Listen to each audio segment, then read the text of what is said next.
నమస్కారం, orange news కి స్వాగతం. హెడ్లైన్ చూద్దాం.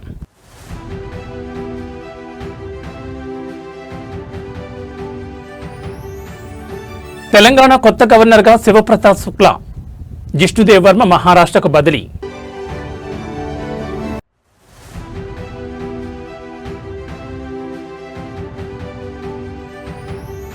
ఏపీలో జనాభా విప్లవం, 2 లేదా అంతకంటే ఎక్కువ మంది పిల్లలుంటే 25,000 నగదు కానుక.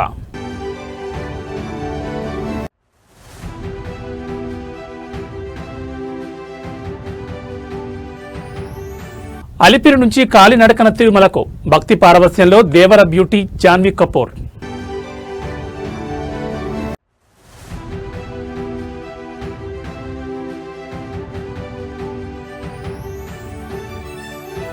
ఇంగ్లాండ్ పనిపట్టారు, ఫైనల్లోకి దూసుకెళ్లారు, ప్రతీకారం తీర్చుకున్న రోహిత్ సేన. ఇక డీటెయిల్స్ చూస్తే, దేశంలోనే కీలకమైన రాజకీయ మార్పులకు కేంద్ర ప్రభుత్వం శ్రీకారం చుట్టింది. 9 రాష్ట్రాలకు గవర్నర్లను, కేంద్ర పాలిత ప్రాంతాలకు లెఫ్టినెంట్ గవర్నర్లను మారుస్తూ రాష్ట్రపతి భవన్ సంచలన నిర్ణయం తీసుకుంది. ఇందులో భాగంగా తెలంగాణ రాష్ట్రానికి నూతన గవర్నర్గా శివప్రతాప్ శుక్లా పేరును ఖరారు చేశారు. ఇప్పటి వరకు హిమాచల్ ప్రదేశ్ గవర్నర్గా బాధ్యతలు నిర్వర్తించిన శివప్రతాప్ శుక్లా ఇకపై తెలంగాణ గవర్నర్గా బాధ్యతలు చేపట్టనున్నారు. ఇంతకాలం తెలంగాణ గవర్నర్గా సేవలందించిన జిష్ణుదేవ్ వర్మ మహారాష్ట్ర గవర్నర్గా బదిలీ చేస్తూ కేంద్రం ఆదేశాలు జారీ చేసింది. కేవలం తెలంగాణ మాత్రమే కాకుండా తమిళనాడు, పశ్చిమ బెంగాల్, బీహార్ వంటి రాష్ట్రాల్లో కూడా గవర్నర్లను మారుస్తూ తీసుకున్న ఈ నిర్ణయం రాజకీయ వర్గాల్లో చర్చనీయాంశమైంది. ముఖ్యంగా ఎన్నికలు రానున్న రాష్ట్రాల్లో ఈ మార్పులు కీలక పరిణామంగా కనిపిస్తున్నాయి. ఉత్తరప్రదేశ్ చెందిన శివప్రసాద్ శుక్లా గతంలో కేంద్ర మంత్రిగా కూడా పనిచేసిన అనుభవజ్ఞులు కావడంతో తెలంగాణ రాజ్భవన్ కార్యకలాపాల్లో ఎలాంటి మార్పులు వస్తాయన్న ఉత్కంఠ ఇప్పుడు అందరిలోనూ మొదలైంది. జిష్ణుదేవ్ వర్మ మహారాష్ట్ర గవర్నర్గా బాధ్యతలు చేపట్టనుండగా కొత్త గవర్నర్ శివప్రసాద్ శుక్లా ఎప్పుడు ప్రమాణ స్వీకారం చేస్తారనే దానిపై మరికొద్ది గంటల్లో స్పష్టత రానుంది. తెలంగాణ రాజకీయాల్లో మరో సంచలన మార్పునకు రంగం సిద్ధమైందా? గత 4 ఏళ్లుగా ఎదుర్కొంటున్న న్యాయపరమైన చిక్కుల నుంచి విముక్తి పొందిన తర్వాత కల్వకుంట్ల కవిత తన తదుపరి కార్యాచరణను ప్రకటించారు. తిరుమల వెంకటేశ్వర స్వామి వారి ఆశీస్సులతో తనపై ఉన్న మరకలు తొలగిపోయాయని చెప్తూనే సరికొత్త రాజకీయ ప్రయాణానికి శ్రీకారం చుట్టారు. గత 4 ఏళ్లుగా అనుభవించిన మనోవేదన వర్ణాతీతం, కానీ చివరికి ధర్మమే గెలిచినట్టు కవిత ఎమోషనల్ అయ్యారు.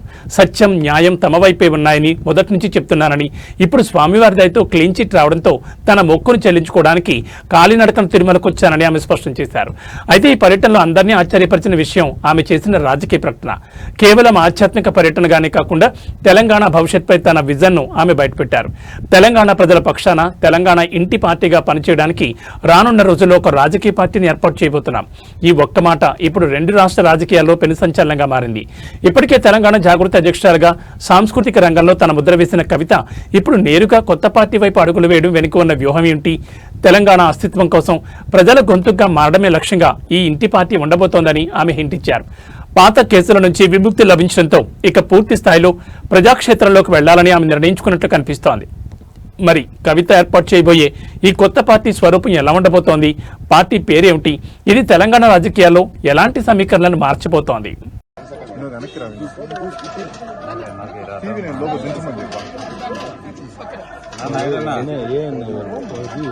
నీకు కావాలంటే తీసుకోకూడదు, నువ్వు పర్సనల్ అంటే మీడియా.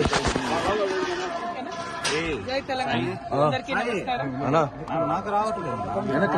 నేను గత 4 సంవత్సరాలుగా పడుతున్నటువంటి మనోవేదన ఆ స్వామివారి దయ వల్ల మరి కంప్లీట్ గా నేను ఏదైతే చెప్తూ వచ్చాను, సత్యం నా వైపు ఉంది, న్యాయం నా వైపు ఉంది, భగవంతుడు నా వైపు ఉన్నాడని చెప్తూ వచ్చాను.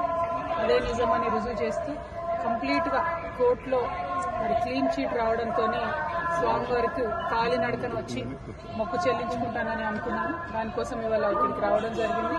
నిన్న కాలినడకన కొండకెక్కి ఈరోజు పొద్దున్నే స్వామివారి దర్శనం చేసుకోవడం జరిగింది. మరి అదేవిధంగా రాబోయే రోజులలో తెలంగాణ రాష్ట్రంలో తెలంగాణ ప్రజల పక్షాన తెలంగాణ ఇంటి పార్టీగా పనిచేయడానికి ఫ్యూచర్లో పొలిటికల్ పార్టీని కూడా పెట్టబోతా ఉన్నాను. కాబట్టి దానికి కూడా ఖచ్చితంగా స్వామివారి ఆశీస్సులు ఉంటాయి, దయ ఉండాలని చెప్పి కోరుకొని మరి వాళ్ళు దర్శనం చేసుకోవడం జరిగింది. నేను ఎప్పుడు తిరుమలకు వచ్చినా ఒకటే కోరుకుంటాను, తెలంగాణ రాష్ట్రం బాగుండాలి, తెలంగాణ ప్రజలు బాగుండాలి, ఆంధ్ర రాష్ట్రం బాగుండాలి, ఆంధ్ర ప్రజలు బాగుండాలి.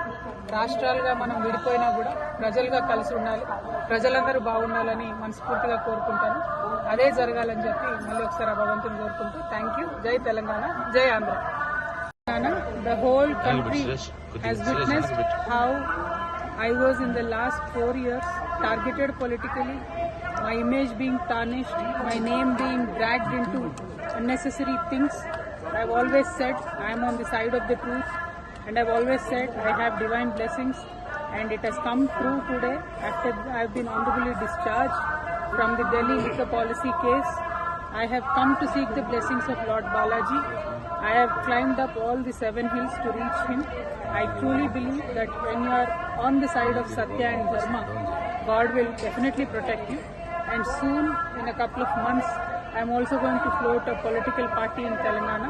I am hoping Lord Balaji will bless me to serve the people of Telangana in a better manner. I would also like to seek the blessings of the people of the nation, because as a daughter of Telangana, I am making an effort to serve my people. But the entire nation has witnessed the way my name was tarnished and dragged into unnecessary things. So as a daughter of Telangana, I seek the blessings of the nation. Thank you. Jai Telangana. తెలంగాణలో అప్పుడే సూర్యుడి ప్రతాపం చూపిస్తున్నాడు. సాధారణంగా April May నెలలో ఉండే ఎండలు ఈసారి మార్చి మొదటి వారంలోనే జనాన్ని ఉక్కిరిబిక్కిరి చేస్తున్నాయి. హైదరాబాద్తో పాటు రాష్ట్ర వ్యాప్తంగా ఉష్ణోగ్రతలు అమాంతం పెరిగిపోవడంతో వాతావరణ శాఖ కీలక హెచ్చరికలు జారీ చేసింది. హైదరాబాద్లో నేడు గరిష్ట ఉష్ణోగ్రత 34 డిగ్రీల సెల్సియస్గా నమోదైనప్పటికీ రాష్ట్రంలోని పలు జిల్లాల్లో ఇది ఇప్పటికే 38 డిగ్రీల సెల్సియస్ నుంచి 40 డిగ్రీల సెల్సియస్కు చేరుకుంది. ఉత్తర మరియు మధ్య తెలంగాణ జిల్లాలో గరిష్ట ఉష్ణోగ్రతలు సాధారణం కంటే 2 నుంచి 3 డిగ్రీలు అధికంగా నమోదవుతున్నాయి. ఉత్తర భారత నుండి వీస్తున్న పొడిగాలుల వల్ల గాలిలో తేమ శాతం గణనీయంగా పడిపోయింది. ప్రస్తుతం హైదరాబాద్లో హ్యూమిడిటీ కేవలం 12% మాత్రమే ఉంది. ఖమ్మం, ములుగు, ఆదిలాబాద్ మరియు జగిత్యాల జిల్లాలో ఎండ తీవ్రత ఎక్కువగా ఉంది. ముఖ్యంగా ములుగు జిల్లా మంగపేటలో అత్యధికంగా 39 డిగ్రీల ఉష్ణోగ్రత నమోదైంది. రానున్న 48 గంటల్లో ఈ ఉష్ణోగ్రతలు 41 డిగ్రీల మార్కును కూడా దాటే అవకాశం ఉందని నిపుణులు హెచ్చరిస్తున్నారు. తీవ్రమైన ఎండల దృష్ట్యా మధ్యాహ్నం 12 గంటల నుంచి సాయంత్రం 4 గంటల వరకు అత్యవసరమైతే తప్ప బయటకు రావద్దని వాతావరణ శాఖ సూచిస్తోంది. ముఖ్యంగా వృద్ధులు, చిన్నారులు వడదెబ్బ తగలకుండా జాగ్రత్త వహించాలి. శరీరంలో నీటి శాతం తగ్గకుండా నిమ్మరసం, కొబ్బరి నీళ్లు, మజ్జిగ వంటి ద్రవ పదార్థాలు ఎక్కువగా తీసుకోవాలి. మార్చిలోని పరిస్థితి ఇలా ఉంటే ఇక రాబోయే ఏప్రిల్ మే నెలలో ఎండలు ఏ స్థాయిలో ఉంటాయోనని సామాన్యులు ఆందోళన చెందుతున్నారు. మార్చి 18 తర్వాత అకాల వర్షాలు కురిసే అవకాశం ఉందన్న అంచనాలు కొంత ఊరటనిచ్చినా అప్పటి వరకు ఈ భానుడి భగభగలు తప్పేలా కనిపించడం లేదు. జనాభా నియంత్రణ నుంచి జనాభా పెంపు వైపు తెలుగు రాష్ట్రాలు అడుగులు వేస్తున్నాయా? ఇప్పటి వరకు ఒక్కరు ముద్దు, ఇద్దరు చాలు అన్న నినాదం వినిపించిన చోట ఇప్పుడు ముగ్గురుంటేనే మెరుగైన భవిష్యత్ అనే సరికొత్త వాదన వినిపిస్తోంది. ఈ క్రమంలోనే ఆంధ్రప్రదేశ్ ముఖ్యమంత్రి చంద్రబాబు నాయుడు అసెంబ్లీ వేదికగా ఒక సంచలన ప్రకటన చేశారు. ఇద్దరు లేదా అంతకంటే ఎక్కువ మంది పిల్లలున్న తల్లిదండ్రులకు 25,000 ఆర్థిక సహాయం అందజేయనున్నట్లు వెల్లడించారు. ఇక్కడ ఒక విషయాన్ని గమనించాలి. ఈ 25,000 నగదు ప్రోత్సాహం పథకాన్ని ప్రకటించింది ఆంధ్రప్రదేశ్ ముఖ్యమంత్రి చంద్రబాబు నాయుడు. మార్చి 5, 2026న ఏపీ అసెంబ్లీలో ప్రవేశపెట్టిన డ్రాఫ్ట్ పాపులేషన్ మేనేజ్మెంట్ పాలసీలో భాగంగా ఈ ప్రతిపాదన చేశారు. తెలంగాణలో ప్రస్తుతం ఇటువంటి కొత్త పథకం అధికారికంగా ప్రకటించలేదు. 2వ లేదా 3వ సంతానం కలిగిన తల్లిదండ్రులకు డెలివరీ సమయంలోని 25,000 అందజేస్తారు. ఆ బిడ్డకు 5 ఏళ్ల వయసు వచ్చే వరకు నెలకు 1,000 రూపాయలు చొప్పున ఆర్థిక సహాయం, 18 ఏళ్ల వరకు ఆ బిడ్డకు పూర్తి ఉచిత విద్య అందించేలా ప్రణాళిక, ప్రభుత్వ ఉద్యోగులకైతే 3వ సంతానం కలిగే సమయంలో పితృత్వ సెలవులు కూడా మంజూరు చేయాలని యోచిస్తోంది. దక్షిణ భారతదేశంలో ముఖ్యంగా ఆంధ్రప్రదేశ్లో సంతానోత్పత్తి రేటు క్రమంగా పడిపోతోంది. ఇదే పరిస్థితి కొనసాగితే 2047 నాటికి రాష్ట్రంలో వృద్ధుల సంఖ్య పెరిగి యువశక్తి తగ్గిపోతుందని, జపాన్ వంటి దేశాలు ఎదుర్కొన్న సంక్షోభం ఇక్కడ కూడా వచ్చే ప్రమాదం ఉందని సీఎం ఆందోళన వ్యక్తం చేశారు. అందుకే ప్రజలను ఎక్కువ మంది పిల్లలను కనమని ప్రోత్సహించడానికి ఈ నిర్ణయం తీసుకున్నారు. ఈ పాలసీ మార్చి చివరి నాటికి తుది రూపు దాల్చి ఏప్రిల్ 1, 2026 నుంచి అమల్లోకి వచ్చే అవకాశం ఉంది. మరి ఏపీ బాటలోనే తెలంగాణ ప్రభుత్వం కూడా ఎలాంటి నిర్ణయం తీసుకుంటుందా అనేది వేచి చూడాలి. ఇప్పుడు మంది 1.5% TFR, దాన్ని 2.1కి తీసుకెళ్ళాలి. ఛాలెంజ్ అంతా ఎకానమీ అభివృద్ధి అవుతా ఉంది. అభివృద్ధి అయినప్పుడు ఆటోమేటిక్గా డబ్బులు సంపాదించే విధానంలో పిల్లలు దొరుకునే పరిస్థితి వస్తూ ఉంది. దీనివల్ల చాలా దేశాలు ఇబ్బంది పడ్డాయి. అందుకే ఒక నూతనమైన విధానం కోసం ఈరోజు మేము ఆలోచించేది, ఈ రెండో బిడ్డ కానీ చైల్డ్ కానీ 2 కంటే అబౌవ్ ఎంతమంది వాళ్ళు ఇచ్చేస్తే డెలివరీ సమయంలోనే 25,000 రూపాయలు ఆ పేరెంట్స్కి డబ్బులు ఇస్తామని చెప్తున్నారు. ఇది ఒక పెద్ద గేమ్ చేంజర్గా తయారవుతుంది. దీన్ని మనం చేయగలిగితే చాలా వరకు ఉపయోగపడుతుంది. ఇంకొక పక్కన ఇది కాకుండా మీరందరూ ఆలోచించినప్పుడు ఎవరైతే గవర్నమెంట్లో పనిచేసే వాళ్ళందరికీ భార్య భర్త ఈక్వల్ పేరెంటింగ్ అది చేయాలనుకున్నప్పుడు మగవాళ్ళకు కూడా రెండో బెడ్ అయితే 1 నెల అదనంగా పేరెంటింగ్ కోసం లీవ్ గ్రాంట్ చేస్తాం. అదే మరి 2వ బెడ్ కన్నా 3వ బెడ్ అయితే అనదర్గా 1 మంత్ 2 నెలలు ఇస్తాం. అంటే 1 ఇయర్ ఉండేది 1 మంత్ ఎక్కువగా ఇచ్చి దీనికి ప్రోత్సహిస్తామని చెప్పి కూడా నేను మీకు తెలియజేస్తున్నా. ఇది ఓవరాల్గా మీరు ఆంధ్రప్రదేశ్ రాజకీయాల్లో ఊహించని పరిణామం చోటు చేసుకుంది. టీడీపీ ఎమ్మెల్యే కొలిక్పూడి శ్రీనివాసరావు తన సొంత ప్రభుత్వంపైనే కాకుండా గత ప్రభుత్వంపై కూడా సంచలన వ్యాఖ్యలు చేశారు. జగన్ ప్రభుత్వంలో నాపై ఒక్కరోజు కూడా దాడి జరగలేదు, నన్ను చంపడానికి ఎవరూ ప్రయత్నించలేదంటూ ఆయన చేసిన వ్యాఖ్యలు ఇప్పుడు రాష్ట్ర వ్యాప్తంగా చర్చకు దారితీస్తున్నాయి. అసలు కొలిక్పూడి ఇలా ఎందుకు అనాల్సి వచ్చింది? ఆయనకు సొంత పార్టీ నుంచే ముప్పు పొంచి ఉందా? ప్రస్తుత కూటమి ప్రభుత్వంలో తన ప్రాణాలకు రక్షణ లేదని, సొంత పార్టీ నేతలే తనను ఇబ్బంది పెడుతున్నారని కొలిక్పూడి ఆవేదన వ్యక్తం చేస్తున్నారు. గత వైసీపీ ప్రభుత్వ హయాంలో తాను తీవ్రమైన విమర్శలు చేసినప్పటికీ అప్పట్లో తనపై ఎలాంటి దాడులు జరగలేదని గుర్తు చేస్తూ ప్రస్తుత పరిస్థితిపై అసహనం వ్యక్తం చేశారు. తిరువూరు నియోజకవర్గంలో ఎంపీ కేసినేని చిన్నితో ప్రోటోకాల్ విషయంలో వస్తున్న విభేదాలే ఈ వ్యాఖ్యలకు ప్రధాన కారణమని రాజకీయ విశ్లేషకులు భావిస్తున్నారు. కొలిక్పూడి వ్యాఖ్యలు టీడీపీ అధిష్టానానికి పెద్ద తలనొప్పిగా మారాయి.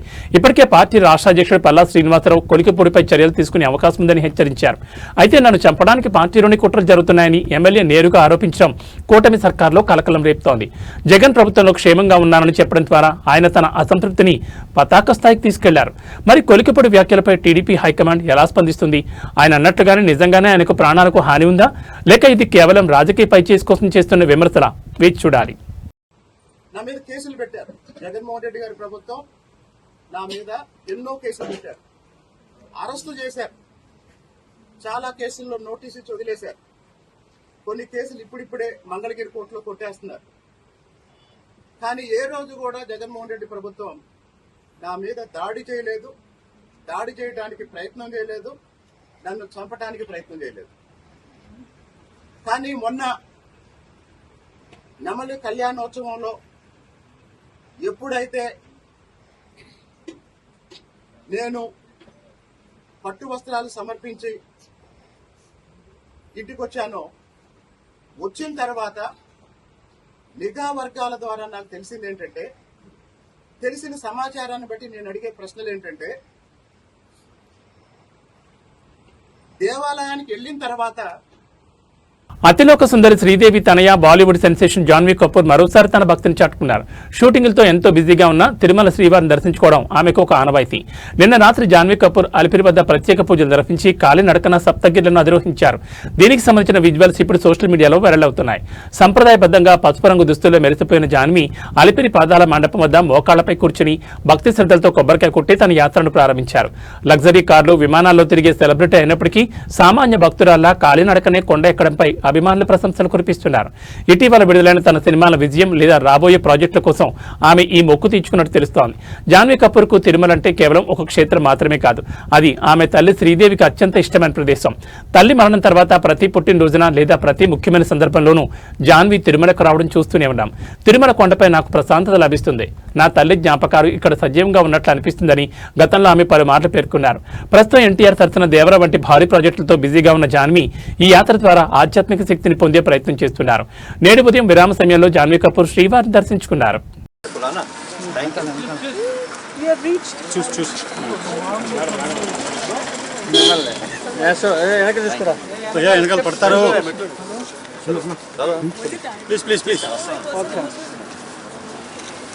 అయ్యో వెనకాల స్టెప్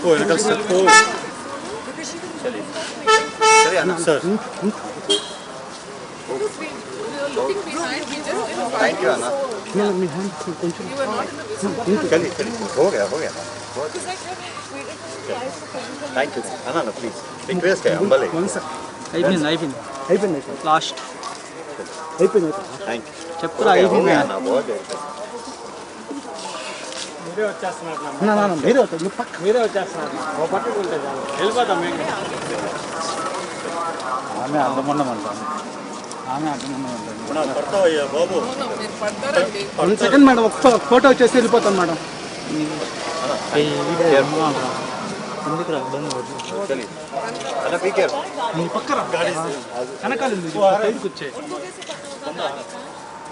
సాయి వెనకాల సైడ్కి రా,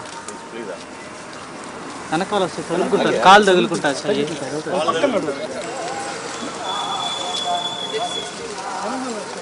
No,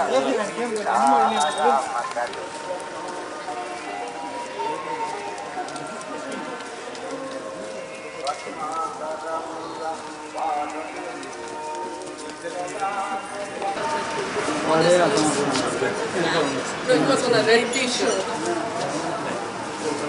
And is it a 350 steps? Same road. And in the middle stop for సోదరా down down down down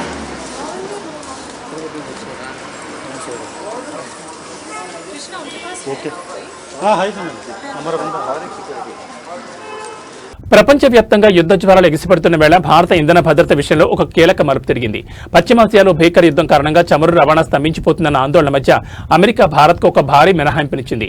Russia నుంచి చమురు కొనుగోలు చేసేందుకు భారత్పై ఎలాంటి ఆంక్షలు ఉండవని అమెరికా స్పష్టం చేసింది.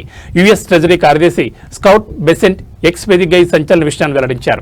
రష్యా చమురు దిగుమతులపై భారత్కు మినహాయింపు ఇస్తున్నట్లు ఆయన ప్రకటించారు. ప్రస్తుతం ఇజ్రాయెల్, ఇరాన్ ఉద్రిక్తతల వల్ల రెడ్ సీ మార్గంలో చమురు రవాణాకు తీవ్ర ఆటంకాలు ఏర్పడ్డాయి. ఈ నేపథ్యంలో ప్రపంచ మార్కెట్లో చమురు ధరలు ఆకాశాన్ని తాకకుండా ఉండాలంటే భారత్ వంటి పెద్ద దేశాలకు రష్యా చమురు అందరం తప్పనిసరని అమెరికా గుర్తించింది. యుద్ధం మొదలైనప్పటి నుంచి పశ్చిమ దేశాల ఒత్తిడి ఉన్నప్పటికీ భారత్ తన జాతీయ ప్రయోజనాలకే పెద్దపీట వేసింది. రష్యా నుంచి తక్కువ ధరకు చమురును కొనుగోలు చేయడం ద్వారా విదేశీయంగా పెట్రోల్, డీజిల్ ధరలు పెరగకుండా నియంత్రించగలిగింది. భారత్ తన అవసరాల కోసం రష్యా చమురును కొనడం వల్ల ప్రపంచ మార్కెట్లో డిమాండ్ తగ్గి ఇతర దేశాలకు కూడా మేలు జరుగుతుందని గతంలోని భారత విదేశాంగ శాఖ స్పష్టం చేసింది. ఇప్పుడు అదే వాదనను అమెరికా కూడా అంగీకరించడం విశేషం. ఈ మినహాయింపు వల్ల భారత్కు రష్యా నుంచి నిరంతరాయంగా క్రూడ్ ఆయిల్ సరఫరా అవుతుంది. దీనివల్ల అంతర్జాతీయంగా చమురు ధరలు పెరిగినా భారత్లో పెట్రోల్ ధరలు స్థిరంగా ఉండే అవకాశం ఉంది. దేశీయ ద్రవ్యోల్బణం అదుపులో ఉంటుంది. రవాణా ఖర్చులు పెరగకుండా సామాన్యుడిపై భారం తగ్గుతుంది. పశ్చిమాసియాలో యుద్ధం తీవ్రమవుతున్నా అమెరికా ఇచ్చిన ఈ మినహాయింపు భారత్కు ఒక పెద్ద దౌత్య విజయమని చెప్పొచ్చు. మరి ఈ నిర్ణయం రష్యా భారత్ సంబంధాలను ఇంకా ఏ స్థాయికి తీసుకెళ్తుందో చూడాలి. మరి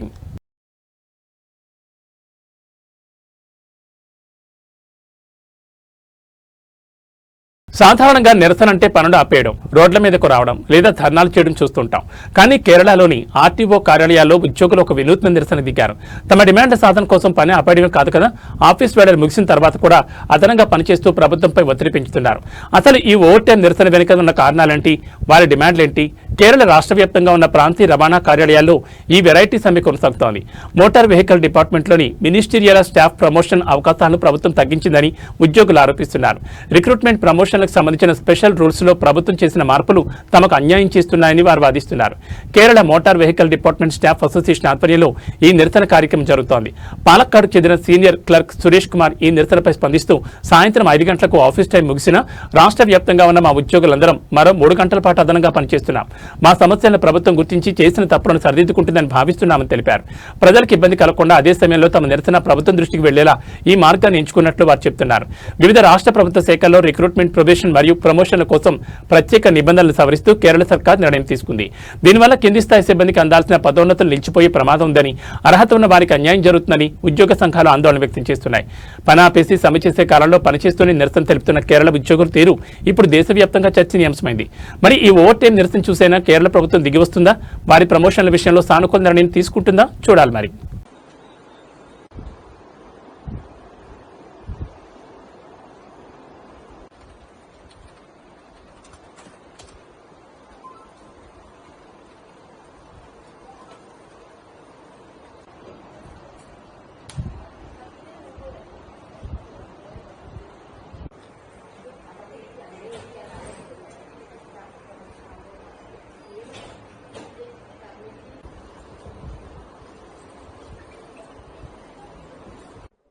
Why are you protesting by extra working time? Because in all our strike, we are doing pen down strike. Actually, it is against the interest of public as well as the interest of government, and not doing work is not a good thing for the society as well as the public as well as the government, right? So we are doing our additional hours after 5 p.m. We are doing 3 more hours on this particular day all over the state. So this will be noticed by all, and our grievances should know to all the people, all the public and the government. We think government will take appropriate corrective measures to redress our issues. It is the statewide protest by Kerala Motor Vehicle Department. దేశాభివృద్ధికి వెన్నెముక్క ఉన్న వ్యవసాయ రంగం మరియు గ్రామీణ ఆర్థిక వ్యవస్థను మరింత బలోపేతం చేసే దిశగా కేంద్ర ప్రభుత్వం అడుగులు వేస్తోంది. కేంద్ర బడ్జెట్ 2026-27లో కేటాయించిన నిధులను క్షేత్రస్థాయిలో ఎలా అమలు చేయాలి అన్న అంశంపై నేడు నిర్వహించనున్న కీలకమైన వెబినార్ను ఉద్దేశించి ప్రధాని నరేంద్ర మోడీ ప్రసంగించనున్నారు. వ్యవసాయం మరియు గ్రామీణ పరివర్తన అనే థీమ్తో ఈ వీడియో కాన్ఫరెన్స్ జరగనుంది. బడ్జెట్లో ప్రకటించిన పథకాలు కాగితాలకే పరిమితం కాకుండా గడువులోగా ప్రజలకు ఎలా చేరాలనే దానిపై ప్రధాని దిశానిర్దేశం చేయనున్నారు. ఈ వెబినార్లో కేంద్ర మంత్రులు, రాష్ట్ర ప్రభుత్వాల ప్రతినిధులు, వ్యవసాయ శాస్త్రవేత్తలు, వివిధ రైతు సంఘాల నాయకులు మరియు బ్యాంకింగ్ రంగ నిపుణులు పాల్గొంటున్నారు. వ్యవసాయంలో డ్రోన్ల వినియోగం, డిజిటల్ అగ్రికల్చర్ మిషన్ మరియు ఎరువుల వినియోగంపై శాస్త్రీయ దృక్పథాన్ని పెంపొందించడం ఈ సెషన్ ప్రధాన అజెండా. గత కొన్నేళ్లుగా కేంద్ర ప్రభుత్వం బడ్జెట్ తర్వాత ఇటువంటి వెబినార్లను నిర్వహించడం ఒక ఆనవాయితీగా మార్చుకుంది. దీనివల్ల ప్రభుత్వానికి మరియు వాటాదారులకు మధ్య సమన్వయం పెరుగుతుందని భావిస్తున్నారు. ముఖ్యంగా పప్పు ధాన్యాల ఉత్పత్తిలో స్వయం సమృద్ధి, నూనె గింజల సాగు పెంపుదల మరియు గ్రామీణ ప్రాంతాల్లో మౌలిక సదుపాయాల కల్పనకు ఈ ఏడాది బడ్జెట్ పెద్దపీట వేస్తారు. ఈ ప్రసంగంలో ప్రధానంగా నేచురల్ ఫార్మింగ్ మరియు చిన్న రైతుల ఆదాయాన్ని పెంచే మార్గాలపై తన విజన్ పంచుకోనున్నారు. అలాగే గ్రామీణ పర్యాటకం మరియు గ్రామీణ స్టార్టప్స్ ద్వారా ఉపాధి అవకాశాలను ఎలా మెరుగుపరచుకోవచ్చనే దానిపై కూడా కీలక ప్రకటనలు చేసే అవకాశం ఉంది. आदरणीय प्रधानमंत्री जी, आदरणीय मंत्री कृषि एवं किसान कल्याण और ग्रामीण विकास, आदरणीय मंत्री मत्स्य पालन, पशुपालन और डेयरी, आदरणीय राज्य मंत्रीगण, एग्रीकल्चर एंड रूरल ट्रांसफॉर्मेशन विषय पर आयोजित वेबिनार में आदरणीय प्रधानमंत्री जी का हार्दिक स्वागत है। सर, इस वेबिनार में सभी स्टेक होल्डर्स, किसान, पशुपालक, मत्स्य पालक, स्वयं सहायता समूह की दीदियां, experts, scientist, processors, traders, startups, industry, institutions और कोऑपरेटिव्स के प्रतिनिधि जुड़े हैं। साथ ही साथ केंद्र और राज्यों के अधिकारीगण भी साथ में जुड़े हैं। सर, मैं आप सभी का भी स्वागत करता हूं। सर, भारत सरकार ने कृषि और संबद्ध क्षेत्र के विकास और संवर्धन को सर्वोच्च प्राथमिकता दी है और हमारे किसान, पशुपालक, मत्स्य पालक भाई बहनों का कल्याण सभी नीतिगत निर्णयों के केंद्र में रहा है। Kollywood super star TVK party అధినేత విజయ్ వ్యక్తిగత జీవితం ఇప్పుడు దేశవ్యాప్తంగా హాట్ టాపిక్ గా మారింది. గత కొద్ది రోజులుగా తన భార్య సంగీత్తో విడాకుల వ్యవహారం కోర్టు మెట్లెక్కిన తరుణంలో విజయ్ తీసుకున్న ఒక నిర్ణయం అందరినీ ఆశ్చర్యపరిచింది. నిన్న రాత్రి చెన్నైలో జరిగిన ఒక హై ప్రొఫైల్ వెడ్డింగ్ రిసెప్షన్ లో విజయ్ నటి త్రిషా కృష్ణన్తో కలిసి జంటగా హాజరయ్యారు. ఈ విజువల్స్ ఇప్పుడు సోషల్ మీడియాలో సెన్సేషన్ క్రియేట్ చేస్తున్నాయి. నిర్మాత కల్పాతి ఎస్ సురేష్ తనయుడి రిసెప్షన్ కు విజయ్, త్రిష ఇద్దరు ఒకే రంగు సాంప్రదాయ దుస్తుల్లో మెరిచిపోయారు. విజయ్ సిల్క్ షర్ట్ పంచెలు రాగా త్రిష మ్యాచింగ్ శారీలో కనిపించారు. ఇద్దరు ఒకే కారులో వేదిక వద్దకు రావడం, కలిసి స్టేజ్ పైకి వెళ్లడం, దంపతులను ఆశీర్వదించడం విశేషం. భార్య సంగీత వేసిన విడాకుల పిటిషన్లో ఒక నటితో వివాహేతర సంబంధం అనే ఆరోపణలు వచ్చినా కేవలం వారం రోజుల వ్యవహారంలోనే విజయ్ ఇలా బహిరంగ త్రిషతో కనిపించడం బోల్డ్ మూవ్ అని విశ్లేషకులు భావిస్తున్నారు. రాబోయే 2026 తమిళనాడు అసెంబ్లీ ఎన్నికల్లో పోటీ చేయబోతున్న విజయ్ తన ఇమేజ్ విషయంలో ఇంత రిస్క్ ఎందుకు తీసుకుంటున్నారనేది ఇప్పుడు $1 మిలియన్ ప్రశ్న. ఇది రూమర్లను నిజం చేయడమా, లేక మేము కేవలం స్నేహితులమే అని లోకానికి ధైర్యంగా చెప్పడమా అనే చర్చ నడుస్తోంది. మరోవైపు విజయ్ కుమారుడు జేసన్ సంజయ్ తన తండ్రిని ఇన్స్టాగ్రామ్ లో అన్ఫాలో చేయడం కూడా ఈ వివాదానికి మరింత ఆజ్యం పోసింది. సినీ కెరీర్ పరంగా లియో చిత్రంతో అలరించిన ఈ జంట ఇప్పుడు నిజ జీవితంలోనూ జంటగా మారబోతున్నారా అనే సందేహాలకు ఈ పర్యటన బలాన్ని చేకూర్చింది. సంగీత కోరినట్లుగా విజయ్ 250 కోట్ల భరణమిచ్చి ఈ వివాదాన్ని ముగిస్తారా, లేక కోర్టు విచారణలో మరిన్ని నిజాలు బయటకొస్తాయా వేచి చూడాలి.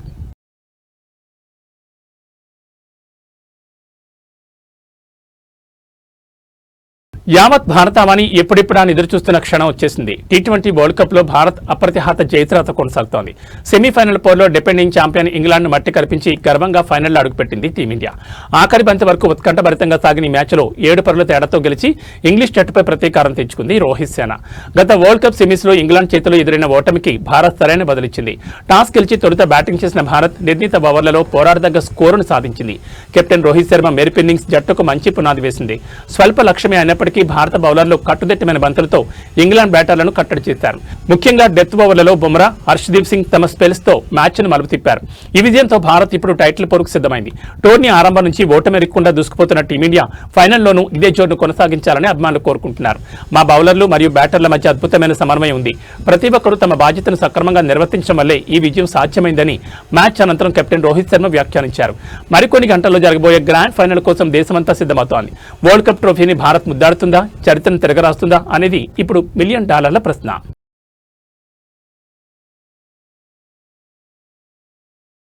న్యూస్ ముగించే ముందు హెడ్లైన్స్ మరోసారి.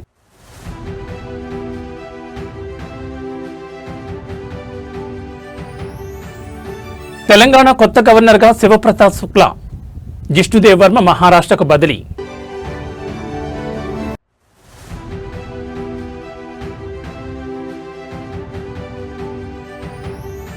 ఏపీలో జనాభా విప్లవం, 2 లేదా అంతకంటే ఎక్కువ మంది పిల్లలుంటే 25,000 నగదు కానుక.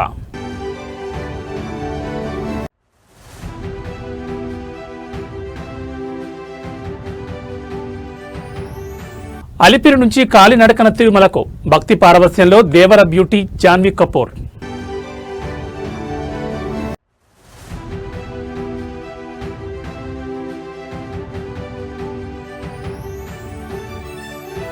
ఇంగ్లాండ్ పనిపట్టారు, ఫైనల్లోకి దూసుకెళ్లారు, ప్రతీకారం తీర్చుకున్న రోహిత్ సేన.